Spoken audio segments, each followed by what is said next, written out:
Jadi sebenarnya biorefinery ini lebih ke bagaimana caranya kita agar bisa memproses dari biomasa ya.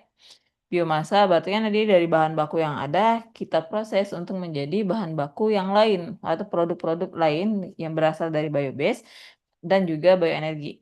Jadi konsep biorefinery ini sebenarnya tidak hanya fokus kepada biofuel. Mungkin banyak yang berpikiran bahwa oh biorefinery itu kaitannya pasti sama biofuel kayak gitu. Tidak, tetapi biorefinery ini sebenarnya konsep secara keseluruhan bagaimana proses penggunaan dari biomasa baik untuk menjadi produk seperti makanan atau ini feed untuk hewan ya, untuk misalkan kayak ikan, feeding ikan dan sebagainya. Kemudian chemicals, bahan-bahan chemical seperti bioplastik kayak gitu dan materials kayak gitu. Jadi konsep biorefinery ini konsep keseluruhan bagaimana bisa kita bisa memanfaatkan dari biomasa itu sendiri kayak gitu.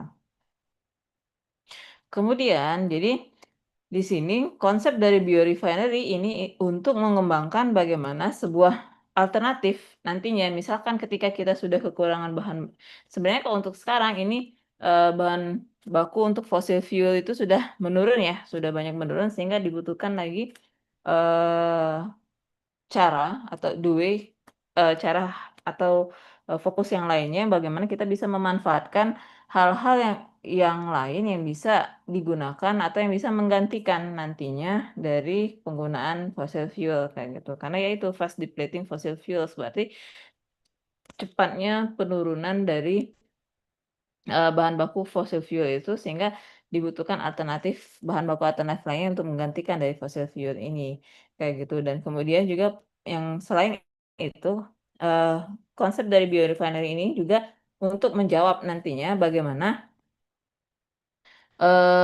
kan kalau menggunakan fossil fuel itu pasti akan berhubungan dengan, environmental pollutions, jadi polusi lingkungan kayak gitu. Nah, di sini biorefinery ini juga untuk menjawab nanti, bagaimana kita bisa mengurangi polusi dari lingkungan yang diakibatkan dari proses petroleum, kayak gitu.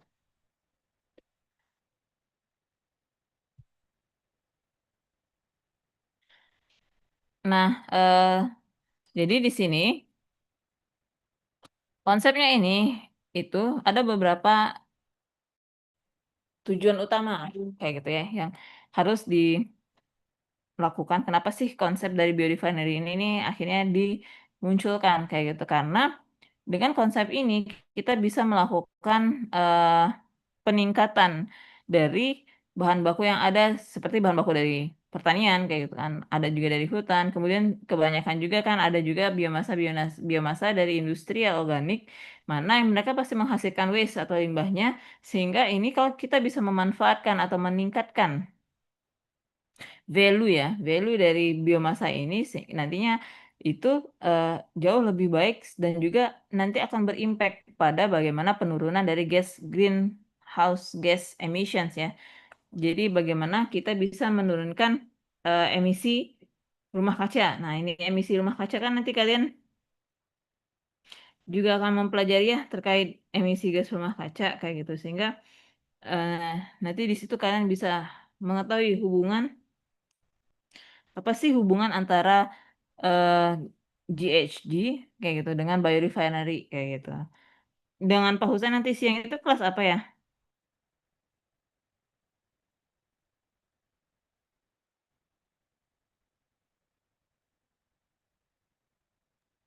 eh, apa ya Bu? Nama matkul itu ada emisinya kalau nggak salah. Eh, bener nggak sih? Ada GRK bukan? Kalau nggak salah ya Bu. Saya juga lupa belum terlalu hafal nama matkulnya. Noh, Raffi. Nggak hanya Raffi ini semuanya nih diem-diem weh.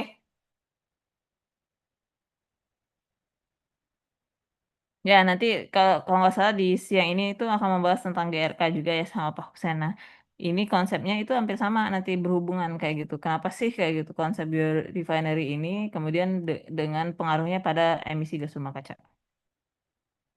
Kemudian, lalu di sini yang kedua itu adalah bagaimana kita bisa memaintain a constant supply of fuels to meet the energy needs of increasing populations. Jadi kita bagaimana kita bisa tetap mensuplai kan, populasi meningkat.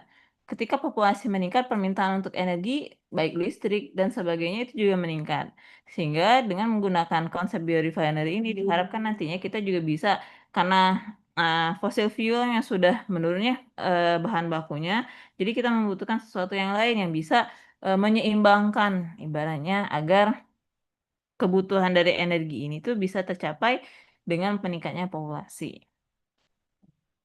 Kemudian yang ketiga itu adalah terkait bagaimana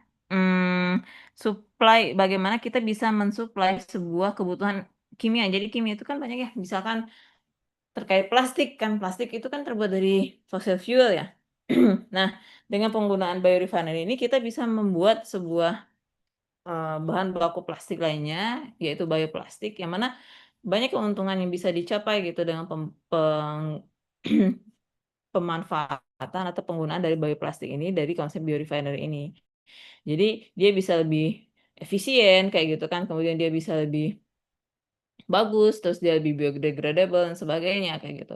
Nah, kebutuhan-kebutuhan dari chemicals ini juga untuk menjawab nantinya kan bagaimana kita bisa nanti secara efisien kita bisa membuat sebuah bahan baku, sebuah produk lainnya yang bisa digunakan untuk kebutuhan dari manusia itu sendiri. Dan yang terakhir, di biorefineries development. Jadi pengembangan dari biorefinery ini juga akan fokus ya bagaimana kita juga ya creating employment opportunities locally, nationally, and internationally. Jadi bagaimana cara kita bisa juga ya tidak hanya misalkan kalian berpikiran untuk ya nanti setelah ini mau wirausaha, ya wirausaha nggak hanya berhubungan lapangan ya, bahkan di GTM juga bisa kayak gitu. Jadi dengan mungkin kalian ingin mengembangkan, saya ingin membuat sebuah perusahaan yang bisa mengembangkan dari biorefinery ini kayak gitu kan. Jadi itu juga bisa meningkatkan nanti yang creating employment opportunities-nya itu seperti apa kayak gitu. Oke, nah ini konsep dari eh, oil refinery yang sudah digunakan, kemudian ada juga biorefinery. Di sini bisa terlihat bagaimana perbedaan dari kedua konsep ini. Sebenarnya banyak yang bicara bahwa oh kalau biorefinery ini akan membentuk sebuah net zero emissions. Kalau saya sih agak kurang setuju ya kalau dibilang net zero emission. Jadi tetap bagaimana kita pemanfaatan dari oil refinery maupun biorefinery ini pasti akan menghasilkan emisi. Yang perbedaannya adalah kalau kita menggunakan bahan baku dari fosil, ini berarti kan kita harus melakukan beberapa fraksionasi ya. Dan juga fosil fuel ini kan dengan rantai yang panjang, dus gugus alkana ya, kebanyakan alkana, dia nanti akan bisa menimbulkan dampak terhadap lingkungan yang lebih luas. Kenapa? Karena heating value dari fossil fuel ini itu sangat tinggi kayak gitu ya. Sehingga ketika proses pembakaran itu akan menghasilkan gas karbon dioksida yang juga tinggi kayak gitu. Sehingga konsep ini Oke, konsep ini juga akan tapi konsep inilah yang sebenarnya eh, digunakan juga dalam proses biorefinery ini. Yang perbedaannya adalah kalau di oil refinery mereka menggunakan fossil resources, sedangkan di biomasa kita menggunakan di biorefinery kita menggunakan biomasa sebagai bahan baku dalam prosesnya kayak gitu. Dan untuk prosesnya sendiri itu banyak ya, banyak ada bisa menggunakan gasifikasi, sakarifikasi, ekstraksi, transekstraksi dan lain-lain. Yang mana fungsinya dari proses-proses ini itu untuk mengubah dulu biomasa kan padatan ya. Mungkin kalian udah tahu kayak sawit atau mungkin tebu kayak gitu kan itu kan semua padatan gitu kan. Jadi prosesnya adalah mengubah bahan baku tadi untuk bisa menjadi gas sintesis, jadi dibuat untuk sebagai gas ya kayak gitu sintesis gas untuk jadi misalkan dari bahan baku kotoran sapi diambil gasnya kayak gitu atau mungkin dari eh, padi ya sekam padi gitu dilakukan gasifikasi kita untuk mengambil gas sintesisnya seperti apa.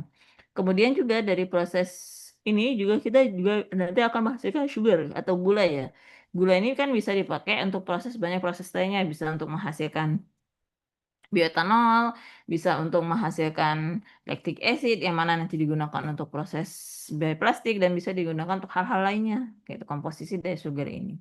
Lalu selain itu kita juga dilakukan sebuah treatment dari biomasa ini, nantinya kalau dia menghasilkan oil and fats itu bisa digunakan juga untuk proses lainnya kayak gitu. Jadi dari biomasa ini itu dilakukan sebuah proses untuk menghasilkan sesuatu yang nantinya bisa dilakukan untuk bioproses yang menghasilkan fuel, chemicals products ataupun biomaterials.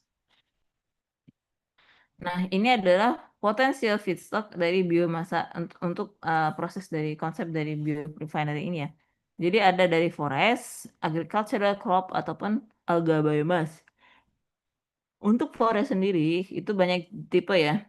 Nanti akan dijelaskan secara rinci ya seperti apanya. Jadi dari forest ini kan itu ada daun, ranting, kayunya, kemudian apa lagi ya?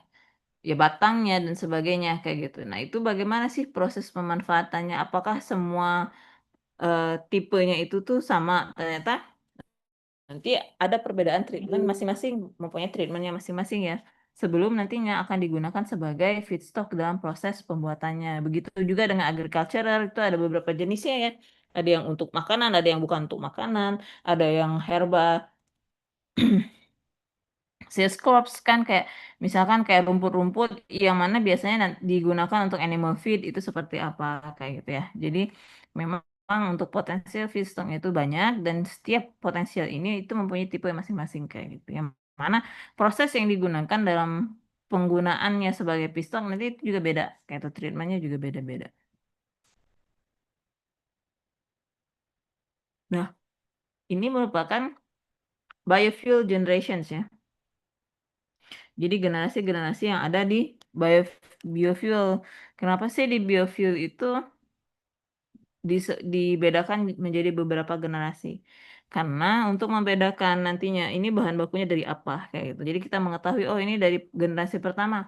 Generasi pertama itu biasanya berasal dari biomasa-biomasa yang edible yang bisa dikonsumsi ya, seperti sugarcane, tebu, atau jagung kayak gitu. Jadi banyak jenis-jenis lainnya atau mungkin kelapa sawit buahnya kayak gitu ya. Kemudian yang kedua, tapi kan kalau generasi pertama ini pasti akan ada hambatan kalau kita menggunakannya sebagai bahan baku untuk produksi biofuel kayak gitu. Jadi kalau yang generasi pertama ini kalau kita gunakan ya berarti akan bertentangan karena kan kebanyakan mereka digunakan sebagai bahan baku untuk makanan gitu. Jadi food versus fuel itu memang ada. Lalu yang kedua itu adalah menjawab bagaimana nantinya kalau misalkan kita tidak bisa menggunakan bahan baku dari generasi pertama, ini kita bisa menggunakan ya dari generasi kedua. Generasi kedua ini lebih ke bagaimana pemanfaatan biomasa yang berasal dari non edible, berarti yang tidak dikonsumsi ya. Misalkan dari waste, dari limbah, kemudian atau dari kayu, kayu ya, kemudian stroke atau grass, rumput dan sebagainya kayak gitu. Jadi untuk generasi kedua ini banyak yang harus dikembangkan prosesnya untuk digunakan sebagai bahan baku, terutama untuk biofuel. Lalu yang ketiga itu adalah alga biomasa. Jadi bagaimana memanfaatkan biomasa-biomasa dari alga yang contohnya itu kayak dari makroalga atau dari mikroalga. Yang paling banyak sekarang dikembangkan itu dari mikroalga ya. Karena memang dia tidak dimanfaatkan sebagai bahan makanan, tapi untuk beberapa potensi dia juga bisa digunakan sebagai bahan baku makanan meskipun masih banyak pertentangan ya yang ada di dalamnya. Sehingga di sini potensi untuk menggunakan mikroalga sebagai bahan baku untuk biofuel itu sangat tinggi. Kayak gitu. Lalu yang terakhir itu adalah generasi keempat. Kalau generasi keempat ini biasanya berasal dari eh, bahan baku yang dilakukan genetic engineering-nya seperti apa, kayak gitu. Jadi contohnya bagaimana Bu? Contohnya itu kan misalkan kalian pernah dengar dulu, dengar ada yang paper yang menggunakan yeast atau ragi sebagai eh, bahan baku. Jadi yeast atau ragi itu sebagai bahan baku untuk bisa menghasilkan lipid yang nanti bisa digunakan sebagai bahan baku dalam proses pembuatan biofuel. Oke, sejauh ini ada pertanyaan nggak?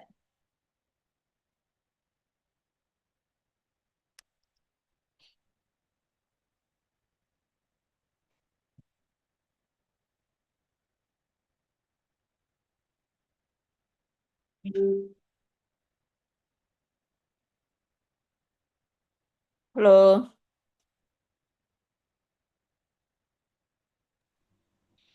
Adli, Oke, Bintang, saya masih aman, Bu. Sani, aman. Hmm. Seaman Hima nggak Bintang? Oke, nah ini eh, bagaimana ya nantinya akan ada strategi-strategi yang digunakan dalam penggunaan teknologi yang tepat kayak gitu. Teknologi yang tepat ketika kita ingin memproduksi biofuel. Jadi bukan berarti oh bahan baku ini ya udah pakai semua bisa semua teknologi bisa digunakan itu tidak. Jadi kita memang harus menemukan bagaimana strategi yang tepat. Kira-kira ini teknologinya seperti apa sih yang bagus digunakan agar kita bisa menghasilkan biofuel yang optimal itu seperti apa. Jadi ini contoh ya, contoh-contoh bagaimana penggunaan dari generasi pertama, kedua, dan ketiga dalam proses pembuatan untuk biofuel. Di sini karena kita fokusnya ada dua ya, biodiesel, bioetanol, sama bioaditya, biogas. Nah, untuk biodiesel, sebenarnya inti dari proses pembuatan biodiesel itu adalah oil kan, oil extraction. Baik dia mengandung trigliserida yang tinggi atau oil yang tinggi atau mungkin dia juga mengandung free fatty acid yang tinggi atau sama lemak bebas yang tinggi. Jadi intinya adalah dalam proses pembuatan biodiesel bagaimana kita bisa memanfaatkan oilnya, minyaknya sehingga nantinya bisa diolah menjadi proses biodiesel kayak gitu. Jadi untuk kedua generasi ini itu sama baik edible maupun non edible semuanya itu akan dilakukan sebuah proses ekstraksi minyaknya dulu. Kayak gitu. Jadi bagaimana kita bisa mendapatkan minyak dari bahan bakunya. Baik itu misalkan kalau yang edible oil contohnya kelapa sawit kan, soybean oil atau sunflower oil kayak gitu kan. Itu semuanya kita bagaimana cara mendapatkan oilnya terlebih dahulu untuk dijadikan bahan baku. Kemudian kalau yang ini itu juga sama, second generation. Itu bagaimana kita bisa juga mengekstrak bisa mendapatkan ekstrak dari minyak. Contohnya kalau generasi kedua untuk proses pembuatan biodiesel yang banyak itu mungkin udah dengar ya dari biji jarak, minyak jarak kayak gitu. Nah, itu salah satu contoh bagaimana memanfaatkan bahan baku non edible sebagai bahan baku untuk pembuatan biodiesel kayak gitu. Untuk prosesnya sendiri itu ada yang eh, acid base mediated ya. Jadi dia bagaimana prosesan asidifikasi. Mungkin di semester lalu kalian udah coba salah satunya dengan menggunakan katalis basa kayak gitu kan dalam proses esterifikasinya. Kemudian yang kedua itu adalah dengan menggunakan proses biologi gitu. Jangan menggunakan enzim sebagai katalis dalam prosesnya untuk membuat biodiesel. Lalu kalau kalau dilihat dari perbedaan, nah yang sangat terlihat itu dari perbedaan di bioetanol. Kalau bioetanol untuk bahan bakunya itu dibagi menjadi beberapa kategori. Yang pertama, untuk generasi pertama di bioetanol, jika bahan baku tersebut sudah mengandung sugar itu konsep atau proses yang dilakukan itu lebih mudah. Jadi tinggal kita melakukan extractions. Extractions itu berarti kan kita mengekstrak gula yang ada di dalam bahan bakunya, contohnya di tebu, lalu langsung bisa ke proses fermentasi gitu. Tapi misalkan kita mempunyai bahan baku generasi pertamanya yang berasal yang mana dia tuh menghasilkan starch, berarti kan tepung ya, starch base feedstock, tepung. Nah, kalau proses ini dibutuhkan dulu kita mengekstrak dulu si starchnya dari baik dari ubi atau mungkin bisa juga dari jagung ya. Nah, ini diekstraksi dulu, baru nanti dilakukan proses hidrolisis terlebih dahulu, baru ke fermentasi. Gitu. Atau kalau dari second generation seperti apa? Kalau second generation ini fokusnya adalah dia pasti di dalamnya terkandung lignoselulosa yang ada di dalamnya. Nah, lignoselulosa ini kan sebenarnya rantai karbon panjang ya, sehingga dan akan sulit digunakan sebagai bahan baku untuk pembuatan biofuel jika tidak dilakukan pretreatment terlebih dahulu. Jadi harus dilakukan pretreatment terlebih dahulu. Fungsinya adalah untuk memecah rantai selulosa kalau ini selulosa panjang kan. Jadi dipecah rantai selulose, ringan selulosanya itu menjadi selulosa ataupun hemiselulose yang nantinya bisa dimanfaatkan untuk proses pembuatan bioetanol.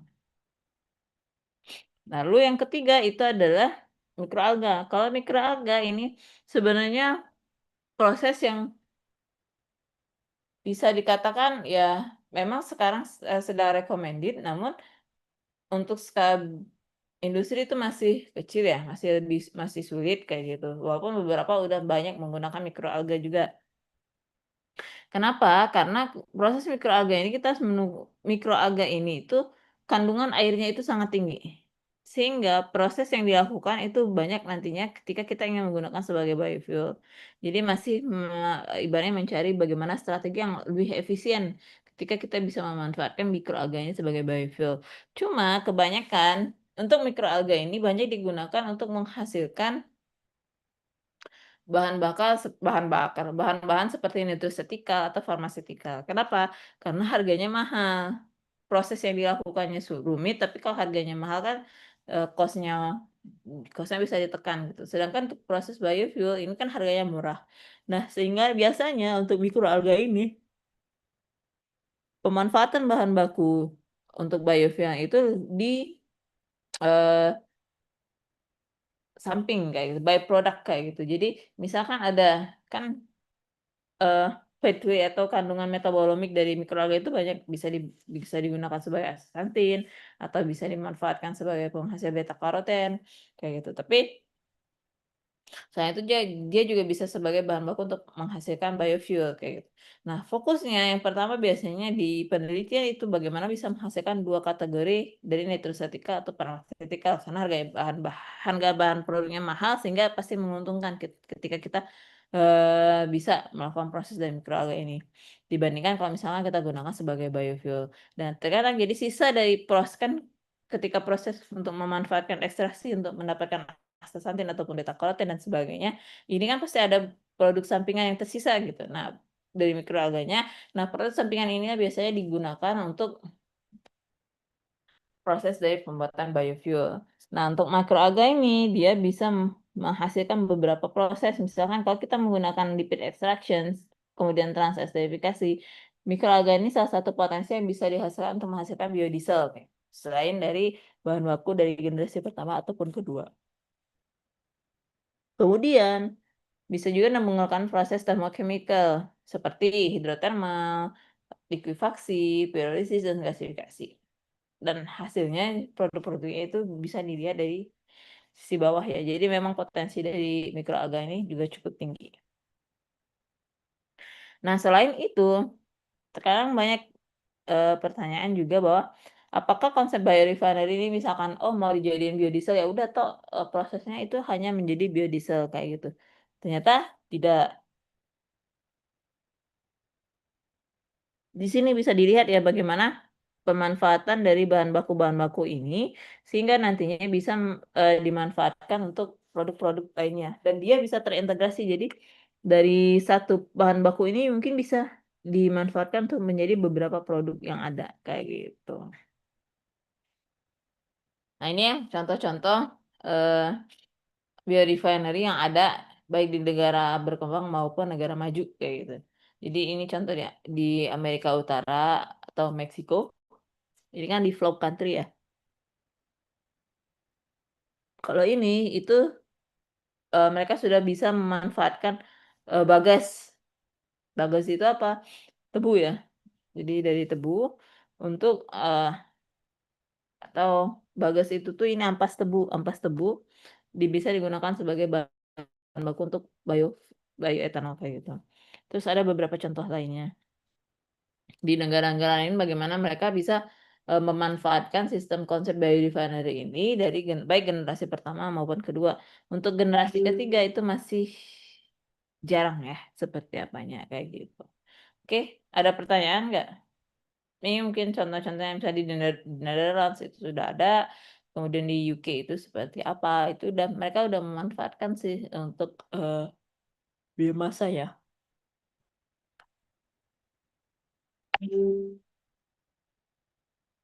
Nah, nggak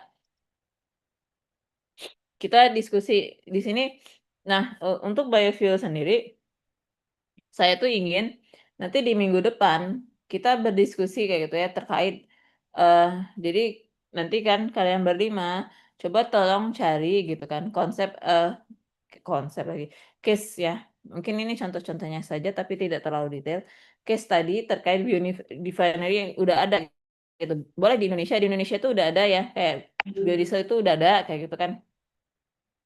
Beberapa perusahaan kayak Sinarmas kayak gitu dia udah, menjual lah biodieselnya seperti apa.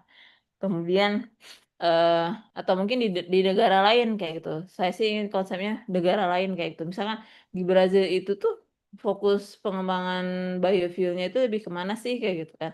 Sudah sejauh apa, pemanfaatannya bagaimana, terus kan nanti kita bisa bandingkan dengan Indonesianya seperti apa. Jadi untuk di minggu depan kita akan mangga masing-masing mencari case study yang ada di negara lain, itu mereka sudah memanfaatkan biofuel-nya dari konsepnya seperti apa, salah satu aja mungkin bioetanol misalnya seperti apa, dan lalu setelah itu dibandingkan dengan, di Indonesia sendiri, bagaimana pengembangan dari biofuel yang ada di negara dibandingkan ya antara misalkan antara Brazil dan Indonesia. Brazil bioetanolnya sudah sekian, Indonesia sendiri seperti apa, kapasitasnya bagaimana, udah memanfaatkan belum, kayak gitu. Jadi di minggu depan kita akan ada yaitu diskusi ya, kita buat forum group discussions, kita membahas terkait bagaimana, konsep biorefinery ini yang ada di negara-negara yang lain, kemudian kita bandingkan dengan Indonesia, gitu. Ada pertanyaan? Nggak? Izin bertanya, Bu. Mangga, Nura.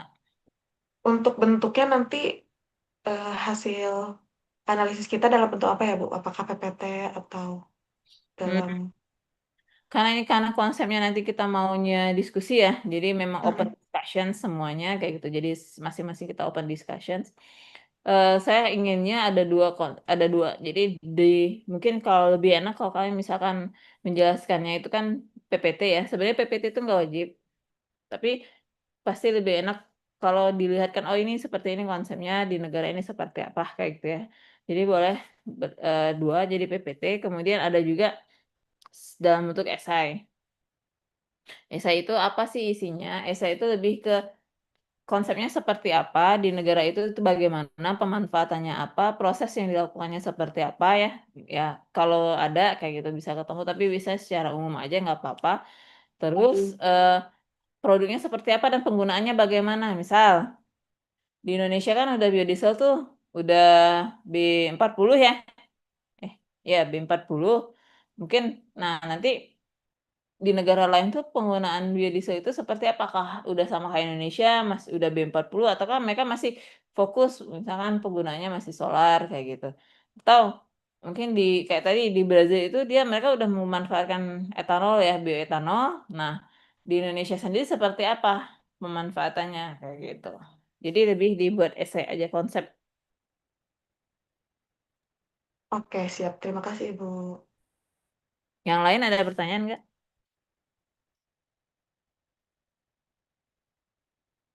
Dicantumin, kalau kadang ada yang membuka sih ya bintang, tapi kalau misalkan kalian nggak temu, secara umumnya aja kira-kira di negara itu tuh proses apa sih yang dilakukan, kan misalnya bioetanol tuh memang pasti kan sakarifikasi atau fermentasi ya, cuma fermentasinya seperti apa, kayak gitu. Yang paling penting itu adalah juga selain itu bahan baku mereka tuh fokusnya pemanfaatannya dari pakainya apa gitu. Kalau Indonesia kan, kebanyakan kalau misalkan bioetanol dia menggunakan tebu ya, sugarcane ataupun bagas kalaupun untuk, bukan bagas kalian ya, ampas tebu ya, ampas tebu untuk, dapat bioetanol yang nantinya bisa dimanfaatkan. Atau kalau di biodiesel ya kebanyakan pasti kita menggunakan sawit ya, sawit pun dari bahan bakunya berarti dari RBDPO misalkan yang ada. Nah di negara lain itu seperti apa konsepnya kayak gitu. Saya yakin sih di Eropa udah ada beberapa yang menggunakan biodiesel tapi mereka memanfaatkannya itu dari soybean.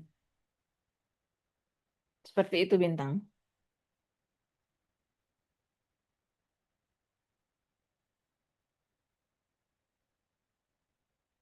Ada lagi pertanyaan?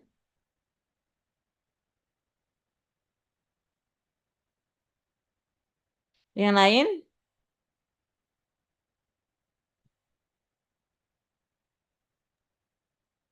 Dari saya sudah cukup, Bu. Serius, Hani. Nanti minggu depan Hani duluan ya.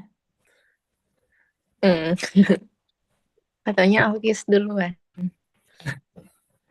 Bu, Iya. berarti kalau misalkan kita lebih mencari ke ininya kali ya, Bu, ya, ke kemajuan teknologi dibanding Indonesianya apa secara umum aja gitu, Bu? Maksudnya dengan perbandingan apa secara umum aja? Enggak, perbandingan. Perbandingan dalam arti belum tentu kan kayak biodiesel sebenarnya Indonesia sudah maju ya dibanding yang lain kayak gitu. Tidak jadi nyarinya itu tuh pokoknya kita membandingkan baik Indonesia lebih maju ataupun enggak kayak gitu. Karena apa? Kita ingin tahu sudah sejauh apa sih konsep biorefinery itu di tempat lain itu kayak gitu, dengan negara kita seperti apa. Oke. Terima kasih, Bu. Oke, Raffi gimana? Eh, kalau dari saya masih aman sih Bu. Berarti untuk ke depan itu bisa dalam PPT aja Bu buat Nah, nentuinnya. ya, tapi esainya tetap ya biar lebih enak kayak itu untuk kan kalau di esai itu kan tulisannya kalian sebenarnya kan esai itu apa yang akan dipresentasikannya kayak gitu. Jadi konsepnya seperti apa kayak gitu. Jadi keduanya sih Raffi kalau bisa ya. Oke Bu. Tapi ini sifatnya kita open discussions. Jadi benar-benar nggak akan yang misalkan nih dari Nura dulu misalkan ya oh saya bahas nih di negara ini seperti ini loh ini perbandingannya seperti apa kayak gitu nah nanti kita diskusi oh kira-kira di negara ini bahan bakunya apa sih kayak gitu nanti Nura yang mungkin sebagai leadernya kayak gitu agar kelasnya itu lebih lebih enak aja lah ya dibandingkan misalkan dari satu kalau saya ngasih ke kalian ceramah terus kan nggak seru ya biar kita semua terbuka gitu nanti seperti apanya gitu. Bu, mau nanya lagi. Boleh. Berarti kalau yang kayak tadi konsep open discussion, berarti kita nentuin negaranya satu buat bareng-bareng dulu atau masing-masing punya, tapi kita juga tahu tentang yang lain gitu. Enggak. Kalian konsepnya itu kalian fokus di masing-masing aja. Nanti kan ketika diskusi minggu depan itu satu persatu misalnya dari Adli dulu gitu. Adli nanti jelasin. Nanti kan yang lain kan belum tahu gitu kan seperti apa konsepnya. Jadi kita bisa bertanya gitu. Hmm.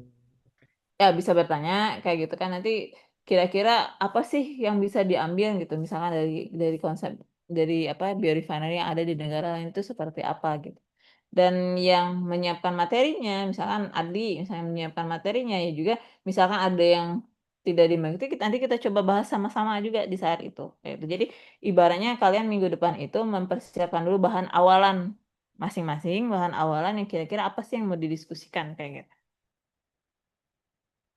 Oke, baik. Terima kasih, Bu. Ah, dan kalau bisa ya sebelum kelasnya juga bisa di-share ke saya juga kayak gitu. Jadi saya juga bisa mempelajari sedikit apa sih yang kalian mau bahas kayak gitu ya. Jadi nanti open discussion-nya lebih enak kita bahasanya lebih luas.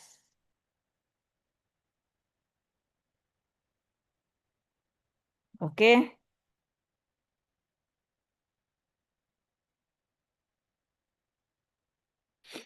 oke ya.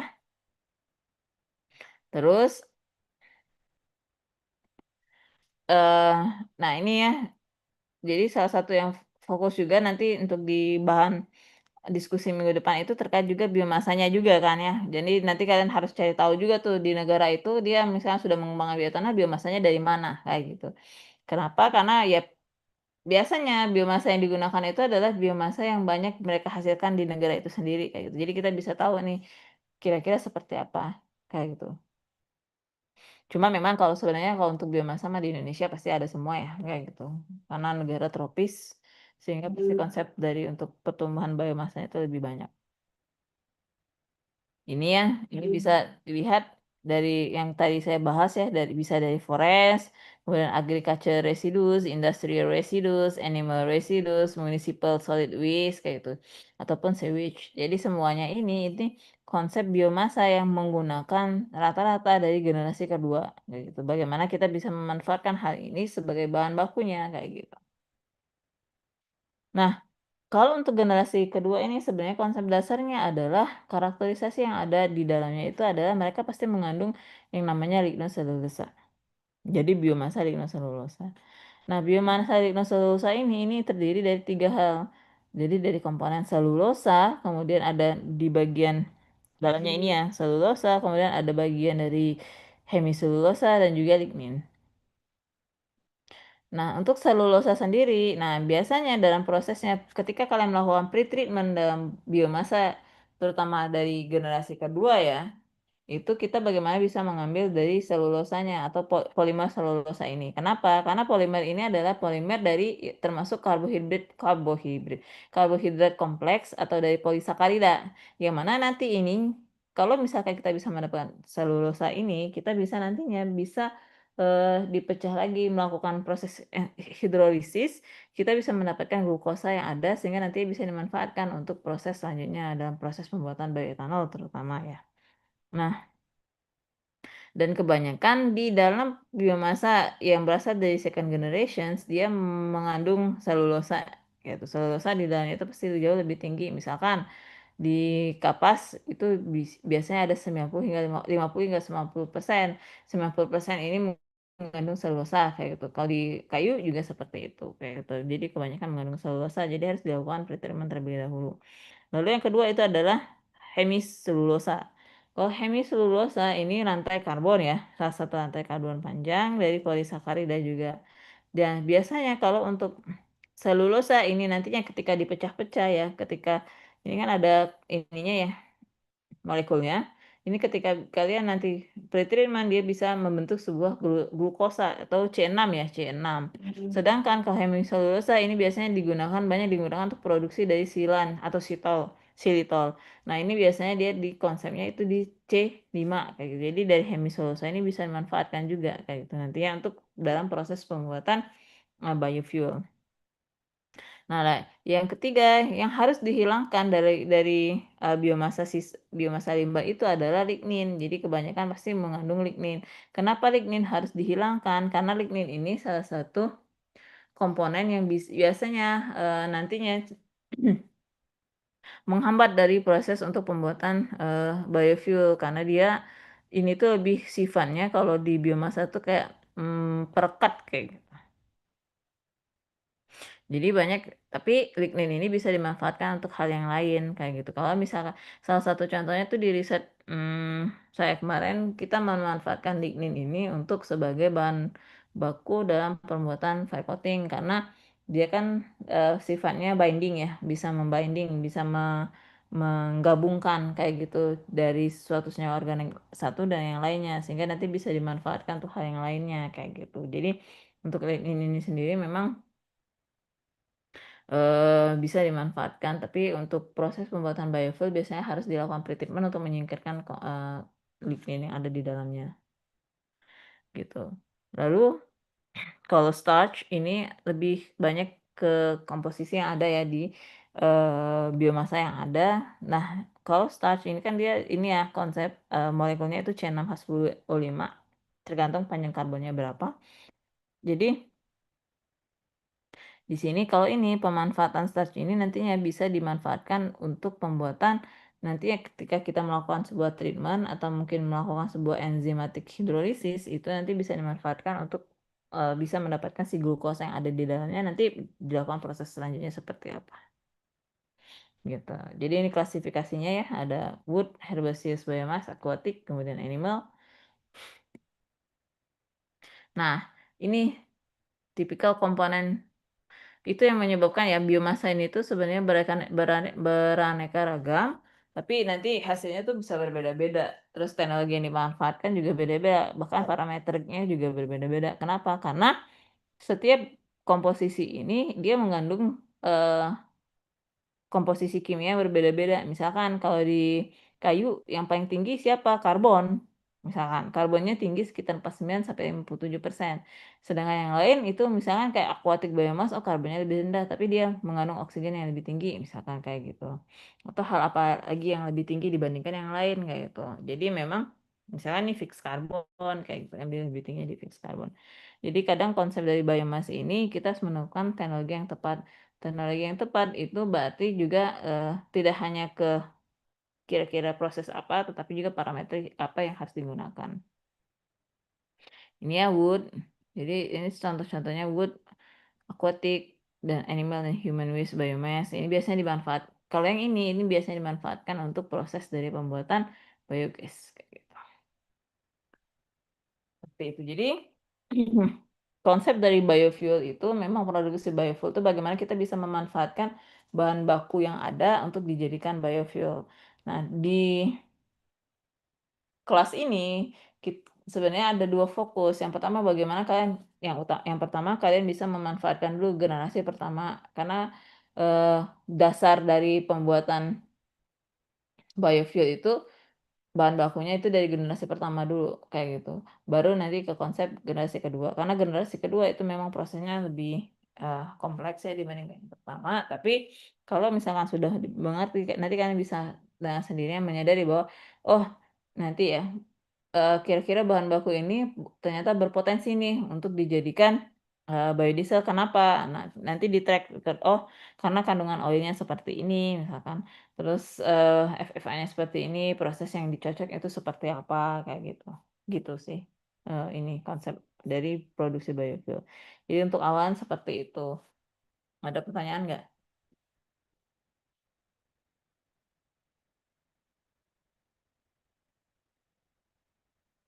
Oke, tidak ada. Dari saya cukup, Ibu. Ya, ya seperti itu. Nah,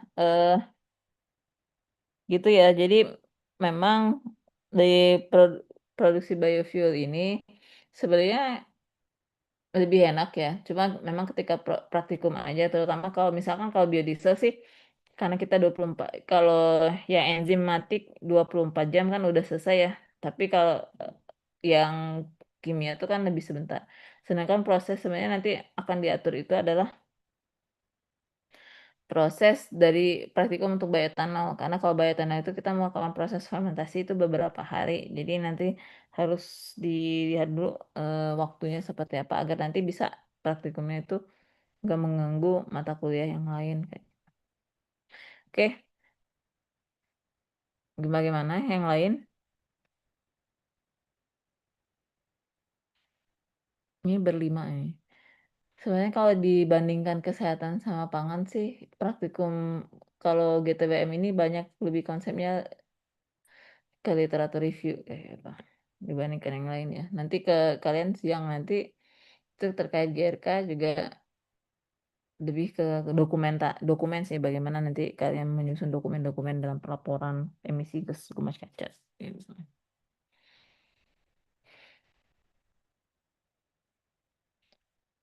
Bagaimana? Now we open to discussion. Mungkin yang lain karena lagi dalam perjalanan, Bu, jadi belum. Kalau dari saya cukup sih, Bu. Perjalanan dari mana? Belum pada apa? Yang ya ke Singapura Dari Bangsa. Soalnya Jatinangor, kita Bu. masih pada yang di Nangor, Bu. Kosannya. Oh, kelas Pausan di Singapura Bangsa ya? Iya, Offline di Singapura Bangsa ya? iya, Ibu. Oke. Ada lagi nggak pertanyaan? Sebenarnya itu sih, kalian bisa kerjain dulu tugas yang tadi ya. Mungkin sambil di jalan gitu. Mengerjakan tugas yang tadi. Jadi nanti kalau bisa tugasnya itu disubmit sebelum, ya itu tadi ya, sebelum, atau mungkin bisa asistensi sih. Misalkan kayak Nura udah nemu nih, bisa ya WA lah. Atau kalian udah buat grup belum sih untuk yang GTWM? Sudah, Bu, sudah ada. Itu khusus itu hanya mahasiswanya aja apa dosennya juga ada? Mahasiswa aja. Oh. Nanti kita invite berarti ya, Bu, untuk yang Ya, kalau bersama bisa di ada yang sini. sama dosennya juga ya, karena Oke, biar siap. untuk koordinasinya itu lebih mudah Enak gitu. ya, Bu. Mm-mm. Jadi nanti kalian bisa ini Ya lebih enak lah kayak gitu koordinasi dan sebagainya. Oke, berarti selain dosen-dosen yang di kita nanti dari luarnya itu siapa aja, Bu? Untuk pengampu di TW ini. Kalau kalau itu apa kalau yang di luar mah paling kita guest lecture ya. Jadi tidak perlu di Hmm. invite gitu. Jadi Oh, cukup siap, Ibu. orang aja kayak gitu. Nanti biar nanti lebih enak aja misalkan ada praktikum atau sebagainya gitu seperti apa. Mm-mm. Ya, siap, Bu. Oke. Nah, jadi bisa ya. Jadi atau mungkin kalau belum ada bisa nanti masing-masing langsung japri juga. Misalkan mau diskusi, oh Bu saya mau ini ya, membahas tentang hal ini misalkan kira-kira seperti apa dan sebagainya gitu.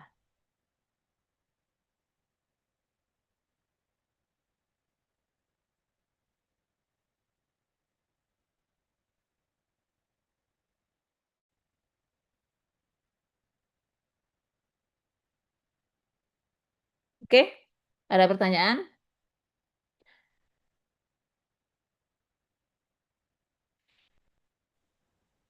Masih aman.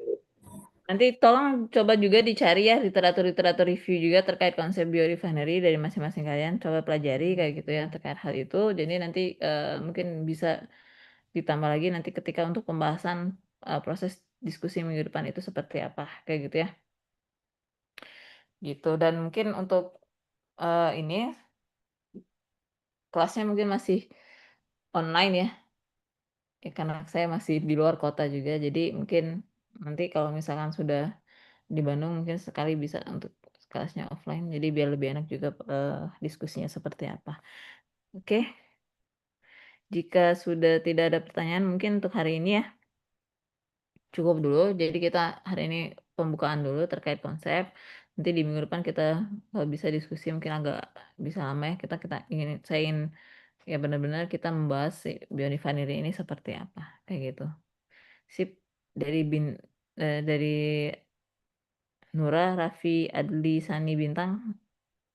Apakah ada yang ingin ditanyakan lagi? Dari saya sudah aman, Bu. Dari Oke, saya juga sudah aman, Bu. oke, Masih aman, Bu. sip. Kalau begitu mungkin untuk hari ini ya